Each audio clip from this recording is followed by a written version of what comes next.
या दासबोधामधला प्रत्येक शब्द हा कसा आहे, ब्रह्मच आहे. आणि शब्द काय करतो, आपला ब्रह्मभाव तयार करतो.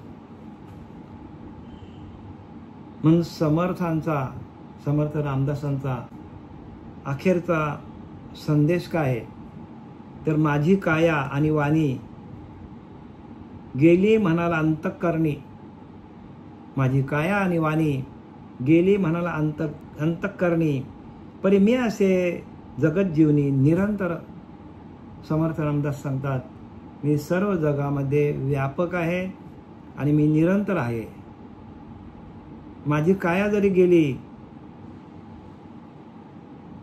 गेली म्हणाला अंतःकरणी, आणि माझं देह जरी गेलं तरी परी मी असे जगत जीवनी. म्हणजे तुमच्या प्रत्येक माणसाच्या जीवनामध्ये मी कसा आहे, तर निरंतर आहे. आत्माराम दासबोध माझे स्वतः स्वरूप स्वतः सिद्ध. आत्माराम दासबोध माझे स्वरूप स्वतः सिद्ध. म्हणजे बघा केवढे मोठे शब्द वापरलेत. प्रत्येकाने बारकाईने अभ्यास करा या दासबोधाचा. आत्माराम दासबोध माझे स्वरूप स्वतः सिद्ध. माझं स्वतःचं स्वरूप, माझा स्वतःचा आत्मा, हा दासबोध हाच माझा आत्मा आहे. दासबोध प्रत्यक्ष आत्माच आहे. समर्थ रामदास सांगतात, मी जो ग्रंथ लिहिलेला दासबोध तो माझा आत्मा आहे. आत्मा आणि खरोखर बरं का, समर्थांचा आत्मा आहे दासबोध. प्रत्येक शब्द जे आहे त्या शब्दामध्ये, प्रत्येक शब्दामध्ये स्वरूपाची ओळख आहे. प्रत्येक ओवीमध्ये स्वरूप साक्षात्कार आहे. पण ती ओवी आपल्याला आपल्या आतमध्ये, आपल्या अंतःकरणामध्ये त्या ओवीचा भाव निर्माण होण्याकरता काय सांगतो मी आपल्याला, दशक 5वा समास 3, दशक 5वा मंत्रांचा आणि समास 3रा शिष्य लक्षण नाम. म्हणजे शिष्य कसा असावा, शिष्याकडे कोणती लक्षणं पाहिजे, आणि ही लक्षणं जर आपल्या अंगामध्ये बांधली तर आपण शिष्य म्हणून, समर्थांचा शिष्य म्हणून आपण ओळखला जाऊ. आणि ही लक्षणं आपल्या अंगामध्ये नसतील तर आपण शिष्य होऊ शकत नाही. आणि म्हणून आपण इथपर्यंत हळूहळू आलोय की 49 या ओवीपर्यंत आपण आलोय. नका करू खटपट, पहा माझा ग्रंथ नीट, जेणे सायुज्यतेची वाट गवसेल की. समर्थ रामदास अगदी छाती ठोकपणे सांगतात. आणि या छातीचाच अभ्यास बरं का, प्रत्येकाच्या छातीचा अभ्यास. या जर छातीमध्ये ते रामाला बसवलं, तुम्ही छातीमध्ये श्रीरामाला बसवलं तर तुमची छाती मोठी होईल. छातीमध्ये सगळं आपण जर संसार भरून ठेवला, तुकाराम महाराज म्हणतात की नाही, देव न लगे साठवण्याचे रुधले जागे. तुकाराम महाराज देव द्यायला आले प्रत्येकाला. देव घ्या कोणी देव घ्या, देव घ्या कोणी देव घ्या ओरडत होते. पण लोक तुकारामाला हाकलून द्यायची, देव न लगे. म्हणजे देव नको बाबा, देव नको. का बरं देव नको सांगितलं? एवढा मोठा जगद्गुरु तुकोबराया, जगद्गुरु जगदवंद्य तुकोबराया, की ज्याने 5वा वेद लिहिला असा तुकोबराया. पण त्याला लोकांनी झिटकारून लावलं. का? साठवण्याचे रुधले जागे. ज्या ठिकाणी भगवंताला साठवायचा, ज्या अंतःकरणामध्ये भगवंताला ठेवायचा, तिथे सगळा प्रपंच संसार भरून ठेवलाय. बंगला कधी येईल, गाडी कधी येईल, विमानात कधी जायला मिळेल, मोठ्या मोठ्या तीर्थाला कसं जाता येईल, आंघोळ कधी करायला मिळेल नदीमध्ये, गंगेमध्ये, वगैरे वगैरे लोकांचा भाव आहेत. आणि हे भाव आपल्या अंतःकरणामध्ये का घर करून बसलेले आहेत, तर आपण त्या अंतःकरणामध्ये, त्या हृदयामध्ये असलेल्या भगवंताचं आपण चिंतन करत नाही.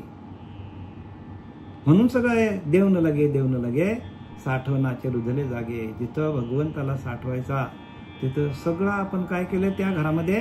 जसं ह्या घरामध्ये आपण सगळ्या वस्तू भरून ठेवल्यात. आपल्या घरामध्ये आपण ज्या घरामध्ये राहतो त्या घरामध्ये लौकिकातल्या सगळ्या वस्तू आपण भरून ठेवल्यात. सगळं जे काय तेल मीठ सगळा जे काय लागेल ते आपण भरून ठेवलंय.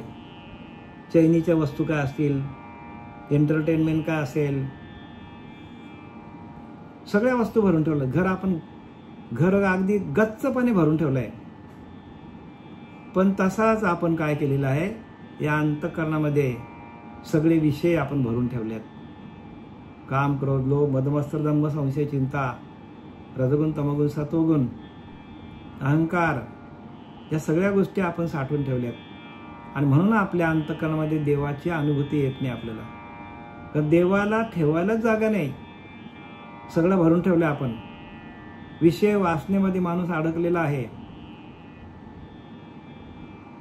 आणि त्याच्यामुळं देवाची प्राप्ती होत नाही. वैराग्य नाही आपल्याकडे, त्याग नाही आपल्याकडे, विवेक नाही, कुठलीच गोष्ट आपल्याकडे नाही.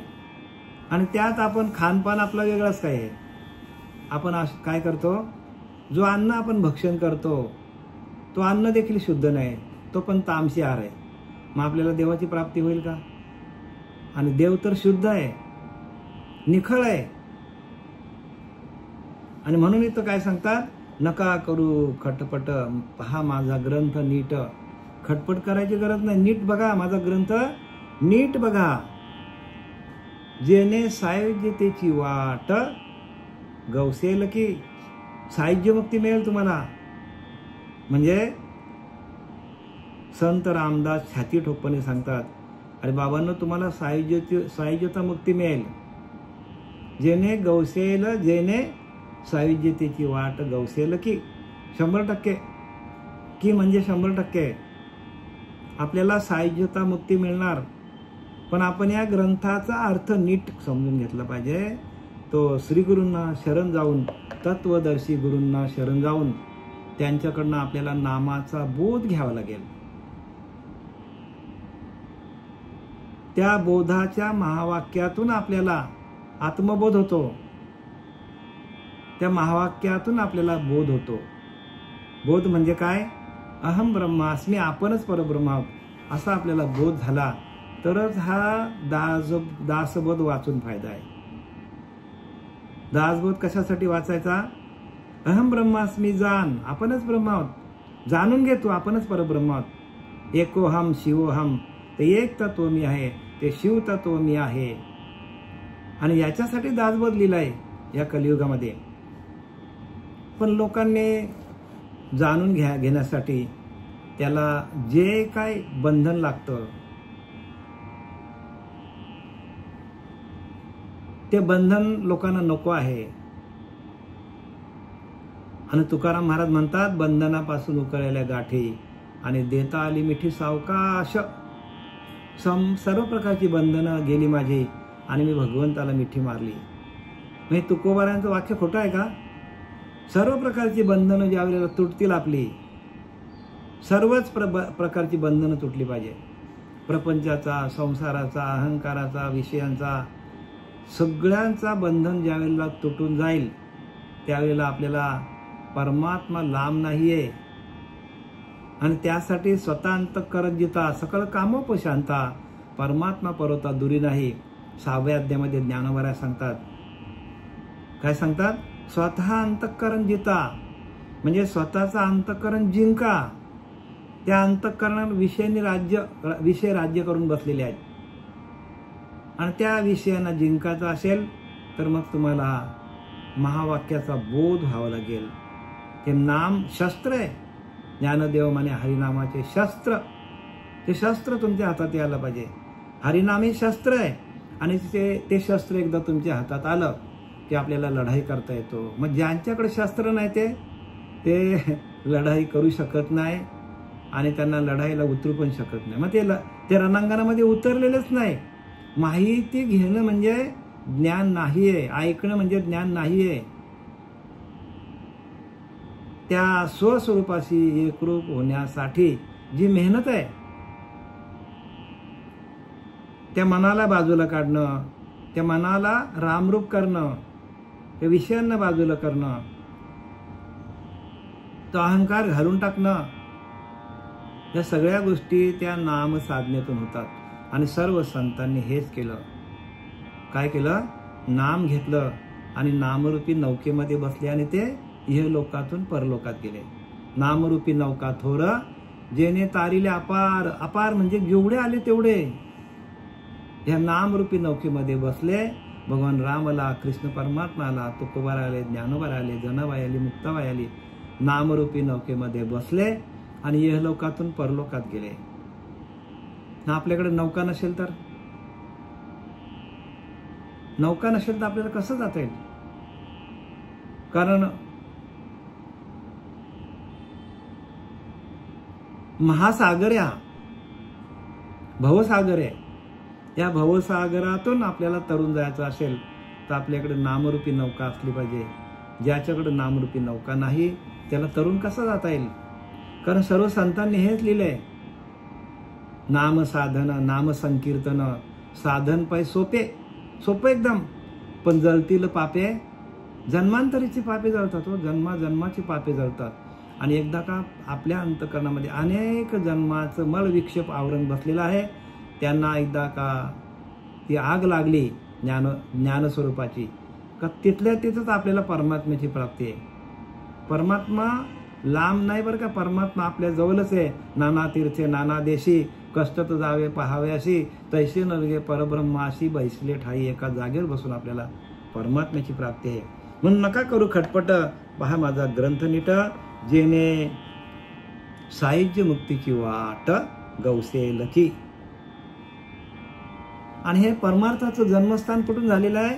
तर परमार्थाचे जन्मस्थान त्याची सद्गुरूचे भजन. सद्गुरूने दिलेल्या भजनातून परमार्थ जन्माला येतो. आणि ते भजनच आपल्याला दिले नसेल तर परमार्थाची सुरुवात कशी होईल? कारण समर्थ रामदासाने लिहिलंय, परमार्थाचे जन्मस्थान म्हणजे परमार्थ जन्माला येतो कुठून? तेची सद्गुरूचे भजन, सद्गुरूने दिलेल्या भजनातून. भजन म्हणजे काय? भजन म्हणजे लक्षात घ्या, भजन आणि कीर्तन त्याचा अर्थ असा आहे की जो श्वास आपला जातो येतो त्याच्याकडे लक्ष ठेवून भगवंताचं नामस्मरण करणं, आणि तो भजन आहे. देख मनुष्य जात सकळ स्वभावताचं भजनशील ज्ञानोबा सांगतात 4थ्या अध्यायामध्ये. देख मनुष्य जात सकळ, सगळेच बरं का, सकळ म्हणजे सगळेच, आदी अनादी काळापासून जेवढे जीव आले त्या सगळ्यांना 3ऱ्या अध्यायामध्ये ब्रह्मदेवाने लिहिलेलं आहे. 3ऱ्या अध्यायामध्ये ज्ञानेश्वरीच्या, की प्रत्येकाला मी ते दिलेलं आहे, भजन दिलेलं आहे. देख मनुष्य जात सकळ स्वभावताचं भजनशील झाले असे केवळ माझ्याच ठाई. बघा, परिज्ञाने विनाशिले, ते ज्ञान नसेल तर नाश होणार, प्रत्येकाचा नाश होणार. आणि ते ज्ञान आपल्याला समर्थ रामदासांना, हनुमंताचा अवतार प्रत्यक्ष या कलियुगामध्ये सांगायला आले. त्यांनाही असं वाटलं कुठंतरी, त्यांनाही असं वाटलं अवतार घेऊन का आले? निर्गुण निराकाराने त्या समर्थ रामदासांचा अवतार घेतला. जसा प्रत्येक युगामध्ये संत अवताराला येतात. संतांचा अवतार हा आत्मकल्याणाकरता असतो, आत्मज्ञान देण्यासाठी असतो. आपला अंतरीचा अंतरात्मा हाच आपला परमात्मा आहे हे सांगण्यासाठी ते येतात. नाना तीर्थे नाना देशी, कष्ट तर जावे पहावे अशी. कष्ट होतील तुम्हाला, अनेक देशामध्ये अनेक तीर्थ आहेत, पण ते पाहायला गेलो तर आपल्याला कष्ट पडतील. तैसे न लगे परब्रह्माशी, बैसले ठाई, एकाच जागेवर बसवतात आणि आपल्याला आपल्या आत्मस्वरूपाची ओळख करून देतात. नामदेवराय बोलले की नाही, श्री गुरु नायके पूर्ण कृपा केली, निज वस्तू दाविली माझी मज. माझीच वस्तू मला दाखवली, माझ्याच आत्म्याची शक्ती मला त्यांनी प्रकाशित करून दाखवली. आणि हेच खरं भक्ती मार्ग हाच आहे बरं का. तुमच्या अंतरात्म्याकडे जी शक्ती आहे, आपण अनंत युगामध्ये हा अंतरात्मा आपल्याकडे होता आणि मनुष्य देहाला येऊन आपण काय केलेलं आहे, सगळं विषयांवर आपण घालवलेलं आहे. जी शक्ती आपल्याकडे होती ती आपण विषयांमध्ये घालवली. की जी शक्ती भगवंताने स्वतःला बघण्यासाठी, स्वतःच्या स्वरूपाची एकरूप होण्यासाठी दिली होती, ती लोकांनी काय केले, अगदी खाव पिव मजा करो, नको तो आहार केला, नको ते उद्योगधंदे केले.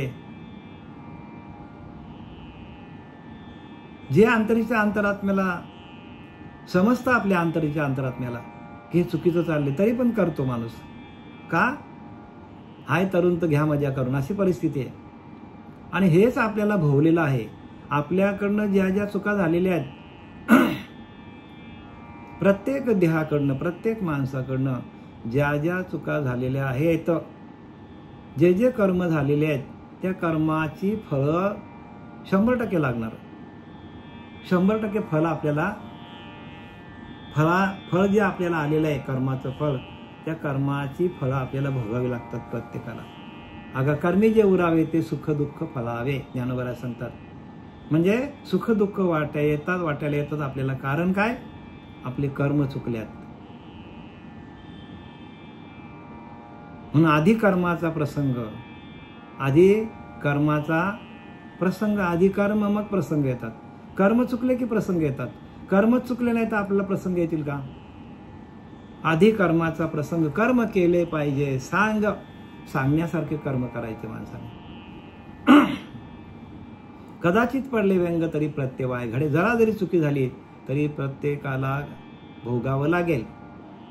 आपल्याला वॉर्निंग दिलेली समर्थाने. आता आपण ह्या दासबोधातल्या पोयांकडे वळूया आपण. बघा आपल्याला रामदास स्वामी काय सांगतात. 49 ओवी. दशक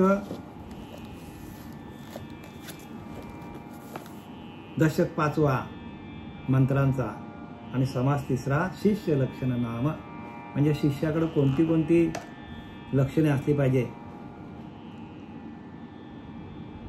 ऐसे सत्शिष्याचे वैभव सद्गुरुवत्नी दृढ भाव. काय सांगतात बघा महाराज, काय सांगतात. ऐसे सत्शिष्याचे वैभव सद्गुरुवचनी दृढ भाव, तेने गुणे देवराव स्वयाची होती. सत्शिष्याचे वैभव सांगितलंय. वैभव काय? शिष्याकडे कोणतं वैभव असलं पाहिजे तर गुरुवचनाला जागृत राहणं, हेच शिष्याचं वैभव आहे. सद्गुरू सांगतील त्याप्रमाणे वागलं पाहिजे. सद्गुरू आज्ञा झाली की नाही की ताबडतोब आपण तिथं हजर राहायला पाहिजे. सद्गुरूच्या मुखातून वाक्य निघतो ना निघतो. आता आपल्याला आपले सद्गुरू काय म्हणतील हे आपल्या लक्षात यायला पाहिजे. आणि ते एकदा लक्षात आलं का सद्गुरूच्या मुखातून निघणारा प्रत्येक वाक्य आपण उचललं पाहिजे. खाली पडू द्यायचंच नाही बरं का. सद्गुरूने आज्ञा करावी आणि त्या आज्ञेचं पालन ताबडतोब व्हायला पाहिजे. म्हणून तर ते वैभव सांगितलंय. सद्गुरूच्या वचनामध्ये वैभव आहे. कारण सद्गुरू काय सांगतात, माणसाच्या आत्मकल्याणाचं सांगणार ना. माणसाचं आत्मकल्याण कसं होईल, आत्म्याचं कल्याण कसं होईल. म्हणजे आत्म्याकडे भजन कसं चालू होईल. आत्मा जास्तीत जास्त आत्म्याकडं ब्रह्मज्ञान कसं प्राप्त, आत्म्याला ब्रह्मज्ञानाची प्राप्ती कशी होईल, ह्याच्यासाठी सातत्याने श्रीगुरूंची खटपट असते शिष्यांच्या संदर्भात. शिष्य कसा असावा, शिष्याने काय करावा. आमचे श्रीगुरु स्वानंद सुखनिवासी पांडुरंग देवकर बाबा हे सारखे आमच्यावर त्यांचं लक्ष असायचं की आता महाराज कुठे असतील, कुठे बसले असतील, काय करत असतील, दुकानात बसले असतील, आत्मचर्चेला बसले असतील. बरोबर लक्ष असतं. जिकडे जिकडे जाल तिकडे सत्शिष्याकडे लक्ष असतं श्रीगुरूंचा. आपला शिष्य आता काय करत असेल, वाचन करत असेल, ध्यान करत असेल, या सगळ्या गोष्टी तिथून बसून सांगायचे ते. म्हणजे सातत्याने गुरूंचं शिष्याकडे लक्ष असतं. पण शिष्याने गुरुच्या वचनावर विश्वास ठेवला तर सगळं आहे. म्हणून सद्गुरु वचन हृदय धरी तोच मोक्षाचा अधिकारी. मोक्षाचा अधिकार कोण आहे? सद्गुरूच्या वचनावर जो आरूढ होतो. सद्गुरूने एक तुम्हाला आता मी गोष्ट सांगतो बघा. ज्यावेळेला कल्याण स्वामी होते आणि श्रीरामाची पालखी निघाली होती, त्यावेळेला कल्याण स्वामी होते आणि ती पालखी अशा ठिकाणी आली की एक विहीर होती, विहीर, आणि त्या विहिरीच्या फांद्या, त्या झाडाच्या फांद्या विहिरीच्या आतमध्ये आल्या होत्या, न रस्त्यावर आल्या होत्या.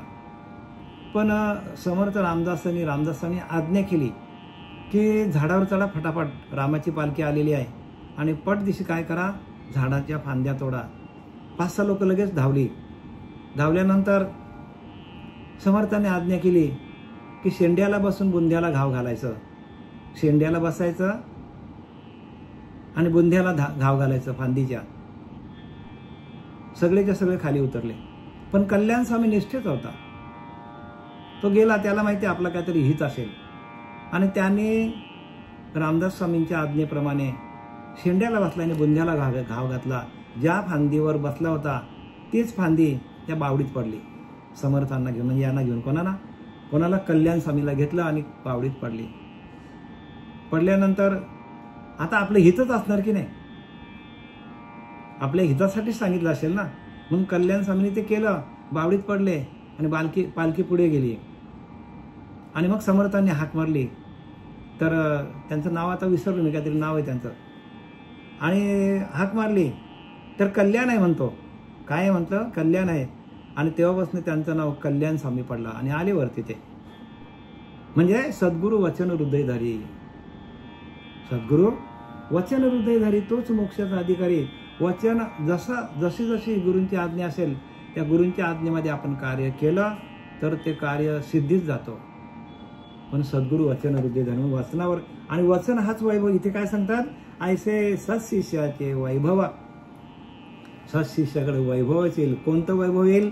तर सद्गुरु वचने दृढ भाव. सद्गुरु वचनावर दृढ भाव असेल तर, सद्गुरु वचनावर दृढ भाव असेल जर, तर सत्शिष्याकडे वैभव निर्माण होतो.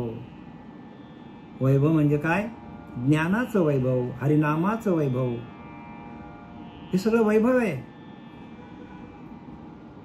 तेने गुणे देवराव स्वयाची होती. तेने गुणे देवराय, आणि त्याच्या आज्ञेमुळे गुणे देवराय स्वयाची होती. म्हणजे काय सांगतात तिथे की सद्गुरूंच्या शब्दावर त्यांचा आढळ विश्वास असतो. त्यामुळे तो सत्शिष्य स्वतःच ईश्वर स्वरूप बनून जातो. स्वतः गुणे देवराव स्वयाची होय. अर्जुना तुम्हीच होशी, अर्जुना तुम्हीच होशी. भगवंत सांगतो की नाही गीतेमध्ये, ज्ञानेश्वरीमध्ये सांगतो, अर्जुना तुम्हीच होशी. म्हणजे काय? इथे पण तेच सांगितलंय की तो साधकच देव होतो. साधक देव कधी होतो? तर सद्गुरु वचनी विश्वास धरी तोच मोक्षाचा अधिकारी. त्याला मोक्ष मिळतो. सद्गुरु वचनावर आरूढ असलं पाहिजे. वचनाला किंमत आहे हो. वचन, सद्गुरु वचन तेची धादांत, सद्गुरु वचन तेची सिद्धांत. सद्गुरु वचनच सगळं आहे. वचन गुरूंच्या वचनावर आपण विश्वास ठेवला तर भक्ती आपोआप प्रगट होते. म्हणून सद्गुरु जो संसारी, त्याची आज्ञा मी वाहे श्री, तो जयावरी कृपा करी, त्याशी उद्धरी तात्काळ. उद्धवाला सांगतात. मग भागवतातली मी तुम्हाला प्रमाणे देतो, दासबोधातली प्रमाणे देतो, ज्ञानोबारांची प्रमाणे देतो, तुकोबारांची प्रमाणे देतो, कबीरांची प्रमाणे देतो. म्हणजे हे सगळी त्यांच्या अनुभवाच्या बोली आहेत या, आणि त्यांना आलेले अनुभव त्यांनी रेखांकित केलेले आहेत, मांडलेले आपल्यासाठी. म्हणून सद्गुरु जो संसारी, त्याची आज्ञा मी वाहे श्री. भगवंत सांगतो उद्धवाला, अरे उद्धवा, सद्गुरु जो संसारी, संसारातला जो सद्गुरु आहे, त्याची आज्ञा मी वायशिरी, त्याची आज्ञा मी माझ्या डोक्यावर घेतो. फक्त त्याने काय करावं? गुरुने आज्ञा करावी. शक्ती कोण देतो? भगवंताला यावं लागतो.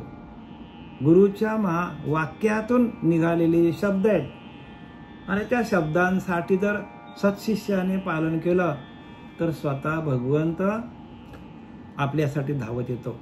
स्वतः भगवंत बरं का. म्हणून सद्गुरु जो संसारी, त्याची आज्ञा मी वाहे शिरी, तो जयावरी कृपा करी. श्रीगुरु ज्याच्यावर कृपा करतात त्याशी उद्धरी मी तात्काळ त्याचा उद्धार होतो. जसं कल्याण स्वामीचा झाला तसा प्रत्येक साधकाचा कल्याण होतो. पण गुरु वचनावर विश्वास पाहिजे. विश्वासता गुरुवचनी मोक्ष लागे तक्षणी, ताबडतोब मोक्ष आहे. कितीतरी प्रमाण आहेत. संतांनी सर्व प्रमाणित केलेलं आहे, पण आपण ती प्रमाण आपल्या जीवाकडे घेत नाही. आपण सगळ्या प्रपंचातलंच आपण काय करतो? सगळं आपण गाठोडा बांधून बसले प्रपंचाचा. म्हणून प्रपंच जो प्रमाण तो परमार्थी खोटा सांगितलाय समर्थ रामदास. प्रपंच जो प्रमाण तो परमार्थी खोटा आहे. प्रपंचामध्ये बरेचसे लोक असे येतात की माझं देवा चांगलं व्हावं, माझा संसार चांगला चालावा, मला बायको चांगली मिळावी, मला नवरा चांगला मिळावा, मला नोकरी चांगली मिळावी, माझा धंदा देवाने करावा. सगळ्या अपेक्षा आहेत लोकांच्या. फळाची अपेक्षा करतात आणि फळाच्या अपेक्षा ठेवून सर्व लोक या भक्ती मार्गामध्ये उड्या मारतात. आणि ज्ञानोबा सांगतात, ज्ञानोबा सरळ सांगतात की जो कर्माच्या फळाचा त्याग करतो त्याला मी तात्काळ पावतो. कर्माच्या फळाची ज्याने अपेक्षा नाही केली त्यालाच मी त्याच्याच वचनावर, त्याच्याच धावेला मी, त्याच्याच हाकेला मी धावून जातो. हा कर्मफल त्यागू आवडे किर असलगू, परंतु योगामध्ये योगू धुरेचा हा सांगतात ज्ञानोबा. 12व्या अध्यायामध्ये सांगतात हा कर्मफल त्यागू आवडे किर असलगू, परंतु योगामध्ये योगू धुरेचा. सगळ्यात मोठा योग कोणता आहे? कर्माच्या फळाचा त्याग करणं. आणि तेच लोकांना जमत नाही. आणि म्हणून आपल्या अंतःकरणामध्ये त्या भगवंताची वस्ती येत नाही, आपल्या भगवंताची आत्मप्रचिती येत नाही. भगवंत आपल्या आतमध्ये आहे, पण त्या अनुभवाला काय येत नाही? साठवण्याचे रुधले जागे, संपूर्ण जागा भरून घेतली आपण संसारामध्ये. ऐसे सत्शिष्याचे वैभव, सद्गुरु वचनी दृढ भाव. बघा, सद्गुरूच्या वचनावर दृढ असलं पाहिजे, दृढ भाव असला पाहिजे. त्याने गुणे देवराय, कित्येक गुणांनी भगवंत आपल्यापर्यंत येतो. स्वयंची होती, आपण स्वतः काय करतो? आपणच देव होतो. माझ्या विठोबाचा कैसा, आपणच देव होय. गुरु काय सांगतात? माझ्या विठोबाचा कैसा भाव, आपणच देव होय. आपण देवच आपला काय होतो? देवच आपला गुरु होऊन जातो. पण सद्गुरु वचनावर विश्वास पाहिजे. अंतरी अनुतापे तापले, त्याने अंतर शुद्ध झाले. परे पुढे सद्गुरु वचने निवाले, सत्शिष्य ऐसे. बघा आता पुढची ओळी किती स्पष्ट सांगते. काय सांगते? अंतरी अनुतापे तापले. जो अंतःकरणामध्ये अनुतापामध्ये तापलेला आहे, जो अंतःकरणामध्ये तापला, जो त्रिविध तापे पोळला, संसार दुखे दुखावला, तोच एक अधिकारी झाला परमार्थाशी. समर्थ रामदास सांगतात. जो त्रिविध तापे पोळला, आधी भौतिक, आध्यात्मिक आणि आधी दैविक त्रिविध तापाने जो पोळला जातो, संसार दुखे दुखावला, संसारामध्ये याला ताप दुःख कष्ट आलेत, तोच अधिकारी झाला. त्यालाच परमार्थ जमेल. आणि ज्याच्याकडे सगळं आहे, पैसा आहे, गाडी आहे, बंगला, इस्टेट आहे, ज्याला सर्व सुख, ज्याच्या पायाखाली लोटांगण घालतो, अशा माणसाच्या मुखातून देवाचं नाम अजिबात येणार नाही. नाम भगवंताचं नाम अशा माणसाच्या मुखातून येणारच नाही हो. म्हणून तुकोबारांचा अनुभव सांगतात. तुकोबारा, अनुतापे तापलो देवा, करिता सेवा कुटुंबाची, म्हणून तुझे आठवले पाय. काय सांगतात? म्हणून पाय आठवतात. अनुचा ताप आला तर आपल्याला देव आठवतो. अनुचा ताप नसेल तर देवाची आठवण अजिबात होणार नाही, कोणालाच होणार नाही. म्हणून कुंतीने काय मागितलं देवाकडनं? देव म्हणतो, बाबा माग काहीतरी. कुंतीला सांगितलं. कुंतीने सांगितलं देवाला, देवा मला सदोदी तर दुःखी. अरे रे, असं काय मागितलं? म्हणजे जर तुम्हाला दुःखात ठेवलं तर मला तुझं नामस्मरण सातत्याने येईल. आणि आपण पण देवाकडनं हेच मागावं, देवा काहीतरी हळूहळू छोटं मला दुःख न देवा. का? कारण मला तुझ्या नामाचा विसर पडेल. हेच दान देगा देवा, तुझा विसर ना व्हावा, गुण गाईन आवडे. संतांनी तेच मागितलं. दान काय मागितलं? तुझ्या हरिनामाची आवड. अंतरे अनुतापे तापला, त्याने अंतर शुद्ध झाला. बघा, अंतःकरण शुद्ध कधी होतं? अंतःकरण तापलं तर शुद्ध होतं. 14 वर्ष वनवास, अंतःकरण तापलं. रामाचा श्रीराम झाला, अंतःकरण तापलं. ध्रुवाला लोटून दिलं मांडीवरनं. आणि त्याची सावत्राई म्हणते, आज तू वडिलांची मांडी बलकवलेली आहेस, मांडीवर बसलायस तू. अगदी 5 वर्षाचा बालक हो, ढकलून दिलं त्याला. उद्या राज्यकारभार बलकून घेशील. म्हणजे का? तर तिचं नाव काय होतं? सुरुची. तिला रुची होती कशामध्ये? संसारामध्ये रुची होती तिला. आणि ध्रुव बाळाला ढकलून दिल्यानंतर सुनीतीने, म्हणजे त्याची सख्य आई सुनीती, तिने नीतिवंत होती ती. तिने सांगितलं, बघ बाळा, तुला जर मोठा व्हायचा असेल तर जा देवाला शरण जा. सुनीती म्हणजे चांगली नीती होती तिची. देवाला शरण जा आणि देवाकडनं अढल पद माग, की मला कोणीही ढकलता कामा नये, अढल पद. आणि तो लहान वर्षाचा काय 5 वर्षाचा बाळक, लहानच विचारत हो, निघाला हट्ट, बाल हट्ट, स्त्री हट्ट. तसा बाल हट्ट होता. आणि मग पुढे तुम्हाला माहिती आहे, नारद भेटले, नारद महर्षी. आणि मग त्यांनी विचारलं, बापरे कुठे चाललं तू देवा एवढ्या छोट्या वयामध्ये? मग त्यांनी सांगितलं, असं आहे. ठीक आहे म्हणतो, जा. आणि मग त्यांनी काय केलेलं आहे,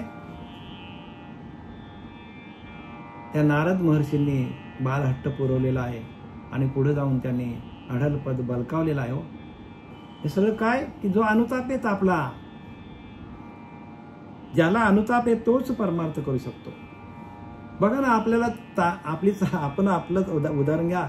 आपल्याला जेव्हा चांगली प्रकृती आपली चांगली होती, धडधाकट आपले हातपाय होते, डोळे चांगले होते, कान चांगले होते, आपण केला का भजन देवाचा? देवाचं भजन होत नाही. ज्या वेळेला आपण आपटलो, आपलं वय आपलं वय वाढत गेलं, आपल्यावर अनेक प्रसंग आले, त्यावेळेला आपण देवाला हात मारले.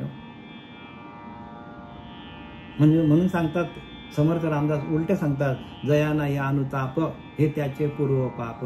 काय सांगतात? जया नाही अनुताप हे त्याचे पूर्व पाप सांगतात. मग जो माणूस चांगला तब्येत खाऊन पिऊन मस्त आहे, अगदी धडधाकट आहे, ज्याला काही त्रासच नाही, अनुतापच नाही, हे त्याचे मागच्या जन्मीचे पाप सांगतात. कारण तो भगवंताचं नामस्मरण करतच नाही. मग भगवंताचं नामस्मरण कोण करतो? ज्याला ताप आले, दुःख आले, कष्ट आले, तोच नामस्मरण करतो. त्याने अंतर शुद्ध झाले. बघा, अंतःकरण शुद्ध कशाने होतो? अनुतापाने.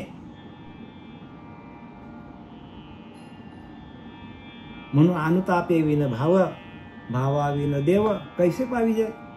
अनुतापाशिवाय भगवंताने सापडत. अनुतापे विन भाव, अनुताप नाही तर नुसताच भाव निर्माण होत नाही. आणि जिथं भाव नाही तिथं देव नाही. लोक बरीचशी पूजा करतात पण अनुताप नाही. जातात मंदिरामध्ये, पूजा करतात मस्तपैकी, फल काय वाहतात, फुलं काय वाहतात, नारळ काय वाहतात, काय काय वाहतात देवाला, आणि घरी येतात, झाली देवाची पूजा झाली. पण भाव कुठे? भाव देवाला काय आवडतो? भाव आवडतो. भावे विन देव न कळे निसंदेह. ज्ञानोबा सांगतात भावे विन देव न कळे निसंदेह. 100% सांगतो की भावाशिवाय देव नाही कळत. आणि तो भाव कधी निर्माण होतो? ज्या वेळेला आपल्याकडे अनेक आपल्यावर प्रसंग येतात, अष्टसात्विक भाव होतात, देवासाठी रडतो काय माणूस. बघा गोपिका काय करायच्या, भगवंताला भेटण्यासाठी काय त्यांची ओढ असेल, काय त्यांचे सात्विक भाव होते. आणि त्या सात्विक भावातून भगवंताची भक्ती करायची. मग जिकडे बघाल तिकडे त्यांना परमात्मा दिसायचा, जिकडे जाल तिकडे परमात्मा. आणि तसा आपला अंतःकरणाचा भाव आला पाहिजे. जिथं जात आपण जाऊ, ज्या ज्या ठिकाणी, ज्या ज्या ठिकाणी मन माझे जाये त्या त्या ठिकाणी निजरूप तुझे, मी ठेवितो मस्तक ज्या ठिकाणी, ते सद्गुरु तुमचे पाय दोन्ही. म्हणजे काय, तसा भाव तयार व्हायला पाहिजे. जिकडे जाल तिकडे आपल्याला श्री गुरूंचं चरणच दिसलं पाहिजे.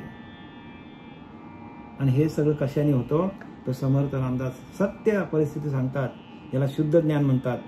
अंतरे अनुतापे तापले तेने अंतर शुद्ध झाले. अंतकरम जर तापला तरच माणसाला ज्ञान होतो. पुढे सद्गुरु वचने निवाले सत्शिष्य. आणि अंतकरण तापल्यानंतर सद्गुरु वचने निवाले सत्शिष्य. सद्गुरु वचनावरती ज्याने विश्वास ठेवला, सद्गुरु वचनावरती विश्वास ठेवून ज्याने भक्ती केली, ज्याने अनुग्रह घेतला, ज्याने प्रबोधाचं चिंतन केलं, तो ध्यानाला बसला, मग काय झाला, सद्गुरु वचने निवाला. आम्ही सांगतो बाबा प्रत्येक वेळेला आम्ही सांगतो, सकाळी ब्रह्ममुहूर्तावर उठा, ध्यान करा, भगवंताचं नामस्मरण सातत्याने घ्या. हा आमचा वचन आहे. आमच्या श्रीगुरूंनी आम्हाला हेच वचन दिलं की तुम्ही काय करा.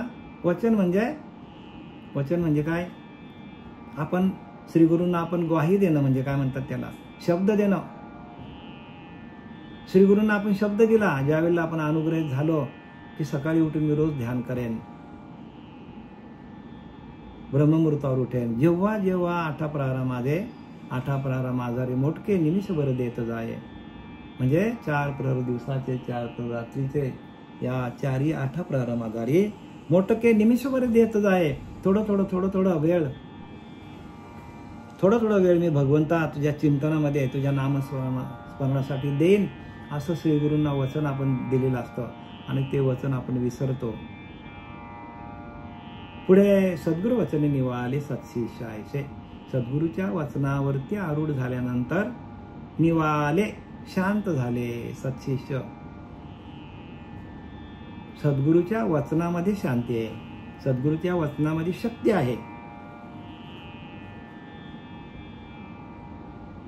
लागता सद्गुरु वचन पंथे झाले ब्रह्मांड पालथे, तरी जयाच्या शुद्ध भावार्थे पालट न धरिजे. मग एकदा का सद्गुरु वचनावर आपण विश्वास ठेवला, लागता सद्गुरु वचन पंथे, सद्गुरूच्या वचनावरती आपण जर चाललो, पंथे म्हणजे त्या मार्गावर आपण चाललो, झाले ब्रह्मांड पालते. ब्रह्मांड जरी उलटा पालटा झाला तरी पण सद्गुरु वचन आपण सोडायचं नाही. सद्गुरु वचने दृढ भाव धरायला पाहिजे. कारण सद्गुरु वचनामध्ये शक्ती आहे, सद्गुरु वचनावरती शक्ती आहे. आणि वचन जर एखाद्याने पाळलं नाही तर ती शक्ती येत नाही. कारण शक्ती कोणाकडे आहे, शक्ती कोणाकडे, श्री गुरूंच्या अंतःकरणातून निघालेला जो भाव आहे, सत्शिष्याबद्दल निघालेला जो भाव आहे, आशीर्वादाचा भाव आहे, तो भावच सत्शिष्याचं अंतःकरण शुद्ध करतो. सत्शिष्याचं अंतःकरण शुद्ध होण्याला एकमेव कारण, जर श्रीगुरूंच्या वचनावर सत्शिष्य सातत्याने, तत्परतेने वचनाचं पालन केलं तर श्रीगुरूंच्या अंतःकरणातून निघालेला भाव, श्रीगुरूंच्या अंतःकरणातून निघालेले जे चैतन्य आहे आशीर्वादाचं, ते चैतन्य ये हृदयची ते हृदय घातले. ज्ञानोबा सांगतात की नाही, ये हृदयची ते हृदय घातले. ये हृदयची ते हृदय घातले म्हणजे श्री गुरूंच्या हृदयातलं भाव सत्शिष्याच्या हृदयामध्ये उतरला जातो. हृदय हृदय एक झाले, याला काय म्हणतात, एक श्री गुरूंचा हृदय आणि साधकाचा हृदय एक भाव व्हायला पाहिजे. हृदय हृदय एक झाले, हृदय हृदय एक झाले. आणि द्वैत न मोडता आपणायसे केले अर्जुनाला काय केलं, भगवंताने आपल्यासारखं केलं. आणि गुरुच्या अंतःकरणाचा जो भाव आहे तो भावच काय आहे, तो भावच आपल्याला आपल्या अंतःकरणामध्ये त्या भावाचाच काय होतो, देव होतो. लागता सद्गुरु वचन पंथे झाले ब्रह्मांड पालथे. तरी जयाच्या शुद्ध भावार्थे पालटन होईजे. अगदी इकडचं टोक तिकडे गेला, अगदी संपूर्ण ब्रह्मांड जरी फिरून गेला तरी पण श्री गुरु वचनावर आरूढ झालेल्या माणसाने जराही इकडे तिकडे विचलित होता कामा नाही सांगतात. कारण ती परीक्षा असते, शिष्याची परीक्षा तिथेच आहे की एकदा का गुरु केला, गुरु सांगतील त्याच्या प्रत्येक पावलावरती पाऊल ठेवून आपण चाललो पाहिजे. आणि जरा जरी आपण, कारण चिंता कोणाला असते, सत्शिष्याची संपूर्ण शिष्या श्रीगुरूंकडे असते. संपूर्ण चिंता कोणाला असते, चिंता श्रीगुरूंना असते. आणि श्रीगुरू ओळखतात, प्रत्येक सत्शिष्याचा अंतःकरण ओळखतात. ह्याला काय द्यावं, ह्याला काय न द्यावं, ह्याला काय शिकवावं, याच्याशी कसं बोलावं. बरोबर जिथल्या तिथे आणतात आपल्याला. पण आपला भाव असेल तर श्रीगुरूंच्या चरणावर आपला भाव पाहिजे. श्रीगुरूंच्या चरणावर, श्रीगुरूंच्या चरणी ठेवता भाव आपाप भेटे देव. पण चरणावर भाव असला पाहिजे. लागता सद्गुरु वचन पंथे झाले ब्रह्मांड पालते. तरी दयाच्या शुद्ध भावावर ते पालट न होईजे. जराही आपण श्रीगुरूंच्या वचनावरती आरूढ झाल्यानंतर जराही विचलित होता कामा नये. श्रीगुरूंच्या बद्दल भाव जराही निगेटिव्ह आला पाहिजे, पूर्ण सकारात्मक भाव यायला पाहिजे. जरा जरी नकारात्मक भाव आला तर आपण मिळालेलं वैभव आपल्यातनं निघून जाईल. काय शब्द वापरले समर्थांनी, वैभव आहे हो, असे सत्शिष्याचे वैभव. श्रीगुरूंचं वचन तोच वैभव आहे आणि ते वैभव आपल्यातनं निघून जातो लगेच, ताबडतोब. शरण सद्गुरुस गेले सत्शिष्य ऐसे निवडिले. क्रिया पालटे झाले पावन ईश्वरी. बघा काय सांगितलंय, सद्गुरूंच्या वचनावर सद्गुरूंना शरण गेले आणि सत्शिष्य ऐसे निवडिले.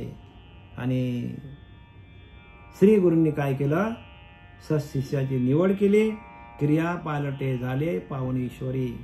आणि जे पहिलं जे काय त्यांच्याकडे होतं, पहिला जो काय भाव होता, पहिल्या ज्या काय अडचणी होत्या, श्री गुरु करायच्या आधी ज्या ज्या काय अडचणी होत्या सत्शिष्याच्या, त्या सगळ्या काय झाल्या, निघून जातात.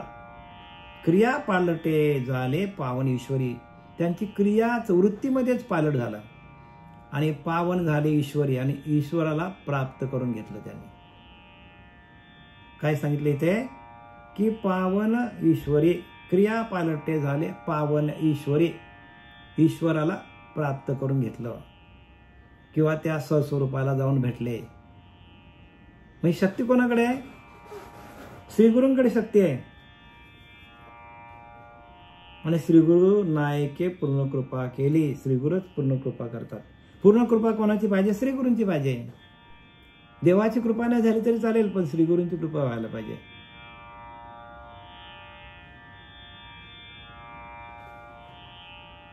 कारण ज्ञान कोणाकडे आहे, देवाला प्राप्त करून घेण्याचं ज्ञान कोणाकडे आहे. तुका म्हणे किल्ली संत हाती दिली. संतांच्या हातामध्ये किल्ली आहे ती. आणि सद्गुरु कृपा तीची गुरु किल्ली सांगतात समर्थ रामदास. सद्गुरु कृपा हीच गुरुकिल्ली आहे. जेणे ज्ञान दृष्टी प्रकाशली. बघा आपली दृष्टी प्रकाशित होते. द्वैत कपाटे उघडली एक सरे. आपला द्वैत भाव निघून जातो आणि आपण अद्वैत, आपणच परब्रह्म आहोत असा आपला भाव तयार होतो. सद्गुरु कृपा तेची गुरुकिल्ली. सद्गुरूंकडे गुरुकिल्ली आहे. सद्गुरु कृपा तेची गुरुकिल्ली. जेणे ज्ञान दृष्टी प्रकाशली. म्हणजे आपल्याकडं ज्ञान स्वरूप अवस्था जी आहे आपल्या आतमध्ये ज्ञान, पण तो प्रकाशित होतो. श्री गुरूंच्या कृपेने ज्ञान प्रकाशित होतो. द्वैत कपाटे उघडली एक सरे. द्वैत कपाटे उघडली एक सरे म्हणजे द्वैत भाव निघून गेला आणि अद्वैतामध्ये गेले. किल्ली आहे ती, किल्ली लावली, द्वैत काढून टाकला. देव वेगळा आणि मी वेगळा हा भाव काढून टाकला त्या किल्लीने. बरं का, ही किल्ली कोणती आहे? कृपेची किल्ली आहे. आणि श्री गुरु काय करतात? कृपा दृष्टी निहाळलेले आणि आपल्या पदी बसविले. आपल्या पदावर बसवतात ते, त्यांना श्रीगुरु म्हणतात. नाही तर आताचे बरेच असे श्रीगुरु आहेत की त्यांनी परंपरा त्यांच्याचकडे ठेवलेली आहे, कोणाला ते गुरु बनवत नाही. आणि गुरु शिष्य ही परंपरा आहे. आणि ती परंपरा आताच्या बाजारू लोकांनी काय केलेली आहे? खंडित करून टाकली. पूर्वी असं नव्हतं. गुरुने शिष्याला आणलं आणि शिष्याच्या डोक्यावर हात ठेवलं, त्याला ज्ञान दिलं. काही दिवसानंतर तो गुरूंच्या सान्निध्यात मध्ये राहायला लागला. सान्निध्यात राहता राहता सद्गुरूने त्याला पण अधिकार देऊन टाकले, त्याला पण गुरु बनवला. त्याने अजून शिष्य निर्माण केले. असं प्रत्येकाच्या डोक्यावर शिष्य गुरु शिष्य गुरु शिष्य गुरु शिष्य असं करत करत मालिका तयार झालेली आहे. पण काही पंथ असते त्याने आपल्याकडेच ठेवलेलं आहे. तर तसं ज्ञान होत नाही. ज्ञान कसं आहे तर आपण अधिकार दिले पाहिजे, प्रत्येकाला अधिकार दिले पाहिजे. अधिकार परत्वे ज्ञान होते. अधिकार नसता कार्य व्यर्थ जाते. अधिकार तैसा करू उपदेश.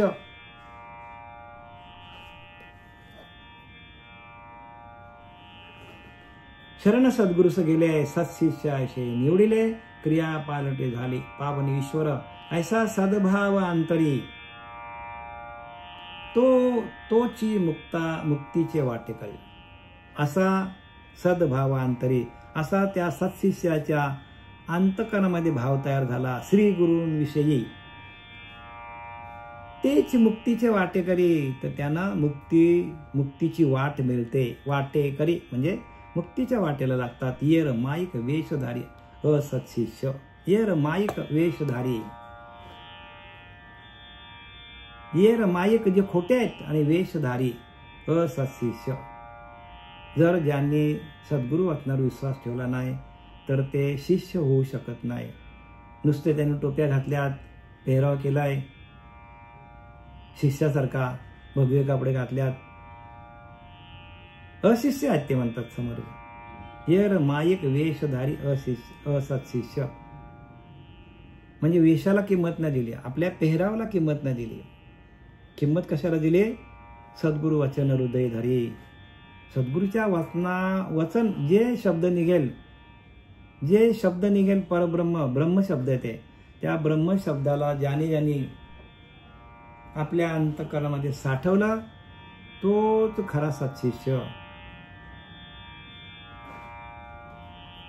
ऐसा सद्भाव अंतरी त्याने मुक्तीचे वाटेकरी. तोच मुक्तीचा वाटेकरी आहे. येर माईक वेशधरी असत्शिष्य. वाटे विषयांचे सुख परमार्थ संपादने लौकिक. देखो वेकी पडत मूर्ख शरण गेले. वाटे विषयांचे सुख म्हणजे या पुढील काय सांगितलंय की प्रापंचिक वासना फलित व्हाव्या याच्यासाठी ते शिष्य बनतात. म्हणजे प्रपंचातल्या ज्या काय गोष्टी, आता मी मगाशी सांगितलं तुम्हाला की प्रपंचामध्ये आम्हाला देवा हे मिळू दे ते मिळू दे, आणि म्हणून मंदिराच्या बाहेर जे भिकारी असतात त्यांना काय 5 रुपये दिले 10 रुपये दिले तर त्यांचा पोट भरतो. पण मंदिराच्या आतमध्ये जे भिकारी आहेत त्यांचं कधीच पोट भरत नाही. म्हणजे प्रत्येक माणूस जातो तो देवाकडे काहीतरी मागण्यासाठी जातो. आणि हे सगळ्यात मोठे भिकारी आहेत. प्रत्येक माणूस हा देवाकडे भीक मागण्यासाठी जातो. देवा काहीतरी हे दे, ते दे, हे कमी पडतो, ते कमी पडतो. प्रत्येक क्षणाक्षणाला देवाकडनं मागत असतो. पण देवाला मागत नाही कोणी हो.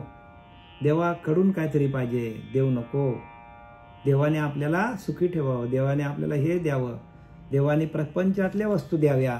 पण हे त्यांना कळत नाही की प्रपंचातली प्रत्येक वस्तू नाशिवंत आहे. सांगतात की नाही समर्थ रामदास, तुझं नव्हे तुझे शरीर, इतरांचा काय विचार, आपलं शरीरच आपलं नाही तर आपण या वस्तू मागून काय करणार. आपला शरीरही जाणार आहे. शरीरासाठी लागणाऱ्या वस्तू किती असायला पाहिजे आपल्याकडे. खूप आपल्याकडे साठा असेल आणि आपल्या अंतकाळी आपल्याकडे असलेलं धन दौलत जे काय आपण ज्याच्यावर जीव लावू ते परत आपल्याला जन्माला यावं लागेल.